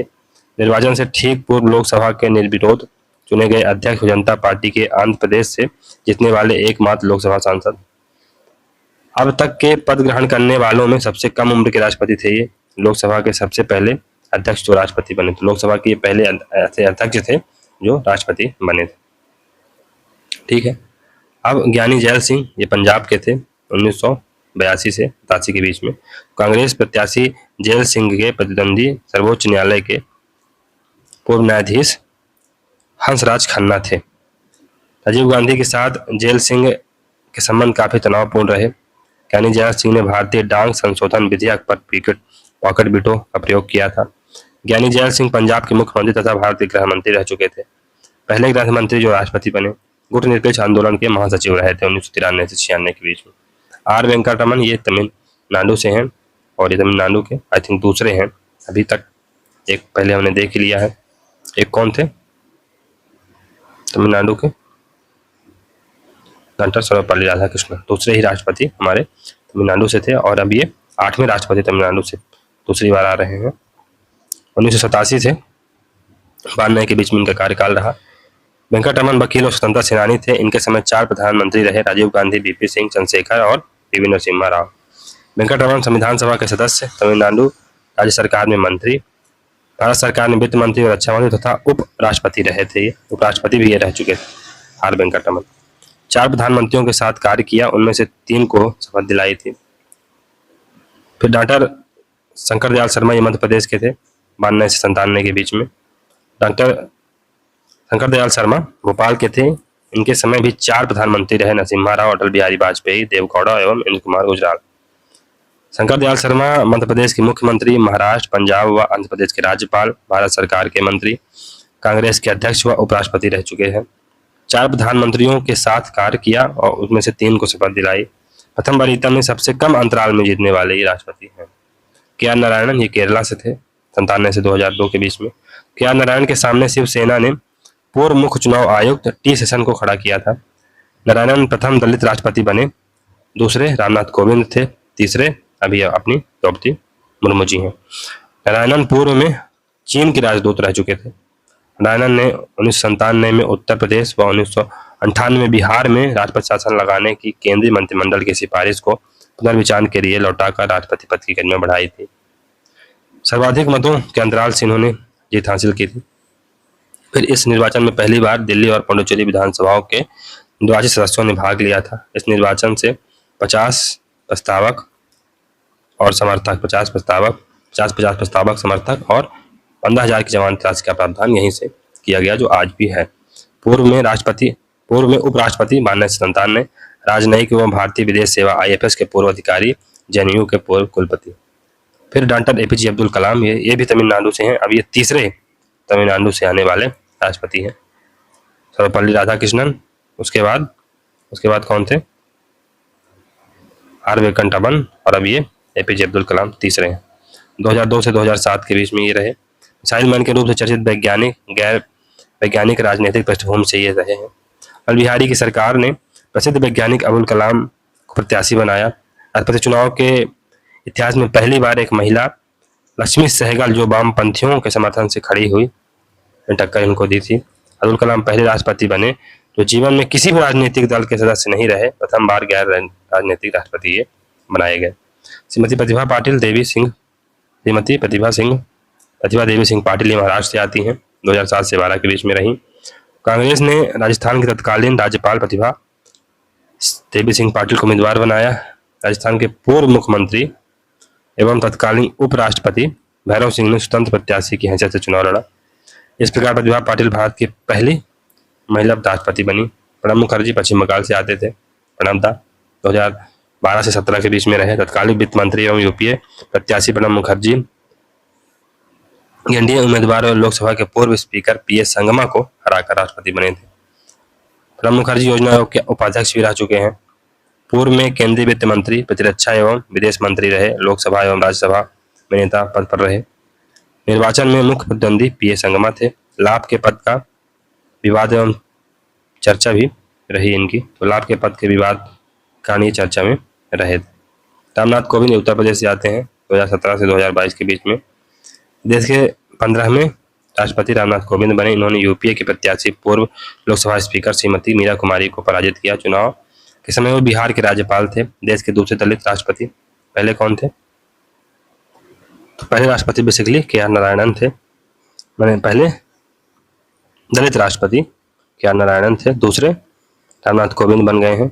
निर्वाचन में मुख्य प्रतिद्वंदी मीरा कुमारी थी, लोकसभा की पूर्व अध्यक्षा। श्रीमती द्रौपदी मुर्मू ये उड़ीसा से हैं और 2022 से अभी कार्यकाल का चल ही रहा है। भारत के राष्ट्रपति के रूप में चुने जाने वाली पहली जनजाति समुदाय की ST समुदाय की पहली महिला कहें या पहली व्यक्ति कहें, दूसरी महिला राष्ट्रपति हैं। ये देश में सबसे कम उम्र के राष्ट्रपति ये बनने का गौरव प्राप्त किया है इन्होंने। भारत की आज़ादी के बाद पैदा होने वाली पहली राष्ट्रपति हैं ये। झारखंड की राज्यपाल रहीं। उड़ीसा विधानसभा में मंत्रिमंडल के सदस्य रहीं। भाजपा अनुसूचित जाति मोर्चा के उपाध्यक्ष के रूप में कार्य किया। इस चुनाव में UPA समर्थित उम्मीदवार यशवंत सिन्हा मुख्य प्रतिद्वंदी थे। इस चुनाव में 2 ही उम्मीदवार थे, द्रौपदी मुर्मू और यशवंत सिन्हा। यशवंत सिन्हा जी हार गए। फिर कुछ अन्य तथ्य, तो राष्ट्रपति के निर्वाचन में महिला प्रत्याशी। भारत में संविधान के प्रवृत्त होने के 57 वर्ष बाद 25 जुलाई 2007 को पहली बार श्रीमती प्रतिभा देवी सिंह पाटिल भारत के राष्ट्रपति के रूप में निर्वाचित होने वाली पहली महिला बनी। यद्यपि श्रीमती प्रतिभा पाटिल राष्ट्रपति पद हेतु निर्वाचन लड़ने वाली 5वीं महिला थी। तो ये 5वीं महिला थी राष्ट्रपति का चुनाव लड़ने वाली 5वीं महिला थी, लेकिन चुनाव जीतने वाली पहली महिला थी, याद रखिए। तो राष्ट्रपति पद पर अब तक निर्वाचन लड़ने वाली 7 महिलाएं कौन कौन सी हैं? तो श्रीमती कृष्णा कुमारी चटर्जी, इन्होंने 1952 में चुनाव लड़ा था राष्ट्रपति पद के लिए। श्रीमती मनोहरा होलकर 1967 में इन्होंने चुनाव लड़ा था। श्रीमती फूलचरण कौर 1969 में लड़ा था। श्रीमती लक्ष्मी सहगल 2002 में लड़ा था, जहां APJ अब्दुल कलाम राष्ट्रपति बने गए थे। श्रीमती प्रतिभा पाटिल 2007 में ये जीत के भी आई। श्रीमती मीरा कुमारी 2017 में लड़ा, हालांकि हार गई। श्रीमती द्रौपदी मुर्मू 2022 में चुनाव लड़ाई है राष्ट्रपति का और जीत भी गई। तो ये है। अब और आगे देखते हैं थोड़ा सा। तो 1957 में राजेंद्र प्रसाद व 1969 में नीलम संजय रेड्डी ऐसे प्रत्याशी थे जो सत्तारूढ़ प्रधानमंत्री की इच्छा अनुसार उम्मीदवार घोषित नहीं हुए थे, यानी प्रधानमंत्री की इच्छा नहीं थी, फिर भी ये राष्ट्रपति घोषित हो गए थे। डॉ सर्वपल्ली राधाकृष्णन, डॉ जाकिर हुसैन, बीबी गिरी, आर वेंकटरमन, शंकर दयाल शर्मा व के आर नारायण राष्ट्रपति बनने से पूर्व उपराष्ट्रपति थे। कौन कौन? सर्वपल्ली राधाकृष्णन, डॉ जाकिर हुसैन, बीबी गिरी, आर वेंकटरमन, शंकर दयाल शर्मा व के आर नारायण। 1969 में जाकिर हुसैन के निधन के बाद उपराष्ट्रपति बीबी गिरी कार्यवाहक उपराष्ट्रपति बने। बीबी गिरी के इस्तीफे के बाद 1969 में सर्वोच्च न्यायालय के मुख्य न्यायाधीश एम हिदायतुल्लाह कार्यवाहक राष्ट्रपति बने। 1977 में फारूकद्दीन अली अहमद की मृत्यु के बाद उपराष्ट्रपति बी.डी. जत्ती कार्यवाहक राष्ट्रपति बने थे। नीलम संजीव रेड्डी, ज्ञानी जैल सिंह और शंकर दयाल शर्मा राष्ट्रपति बनने से पूर्व मुख्यमंत्री भी रह चुके हैं। चौधरी हरिराम ने सर्वाधिक 5 बार राष्ट्रपति का चुनाव लड़ा, लेकिन ये किसी भी बार जीत नहीं पाए। ये दुर्भाग्य की बात है, लेकिन ठीक है। 1969 का राष्ट्रपति चुनाव नीलम संजीव रेड्डी और बीबी गिरी के बीच हुआ। नीलम संजीव रेड्डी ने लोकसभा अध्यक्ष के पद से इस्तीफा देकर चुनाव लड़ा था, तो पद भी गया राष्ट्रपति का, और राष्ट्रपति का पद भी गया और लोकसभा अध्यक्ष का भी पद गया। डबल नुकसान हुआ था। हालांकि बाद में ये 1977 में राष्ट्रपति बन गए थे आखिरकार। तो इंसान जो सोच लेता है वो कर ही लेता है। तो इसलिए दोस्तों, आप भी अपनी लड़ाई लड़ते रहिए। एक दिन ऐसा आएगा कि आपने जो सोचा है वो हासिल होगा। 1969 के राष्ट्रपति चुनाव में अंतःकरण की आवाज पर मत देने की अपील की गई थी। यह एकमात्र ऐसा चुनाव था जिसमें द्वितीय वरीयता के आधार पर राष्ट्रपति चुनाव लड़ा गया था, या उसमें निर्वाचन जो राष्ट्रपति वो चुने गए थे या निर्वाचित हुए थे। नीलम संजीव रेड्डी ने लोकसभा पद से इस्तीफा 2 बार दिया है, एक 1969 में, एक 77 में। 77 में वो निर्विरोध बन गए थे राष्ट्रपति। के सुब्बा राव उच्चतम न्यायालय के पूर्व मुख्य न्यायाधीश हैं जिन्होंने राष्ट्रपति चुनाव लड़ा, जबकि एच.आर. खन्ना व बी.आर. कृष्णमैयर उच्चतम न्यायालय के 2 ऐसे पूर्व न्यायाधीश हैं जिन्होंने राष्ट्रपति का चुनाव लड़ा। तो के सुब्बा राव उच्चतम न्यायालय के सुप्रीम कोर्ट के पूर्व मुख्य न्यायाधीश थे, जबकि एच.आर. खन्ना और बी.आर. कृष्णमैयर ये सुप्रीम कोर्ट के पूर्व न्यायाधीश थे, मुख्य न्यायाधीश नहीं थे, न्यायाधीश थे। सर्वाधिक राष्ट्रपति तमिलनाडु से रहे हैं, कितने? 3। तमिलनाडु से 3 राष्ट्रपति यानी सर्वपल्ली राधाकृष्णन, वेंकटरमन व अब्दुल कलाम रह चुके हैं।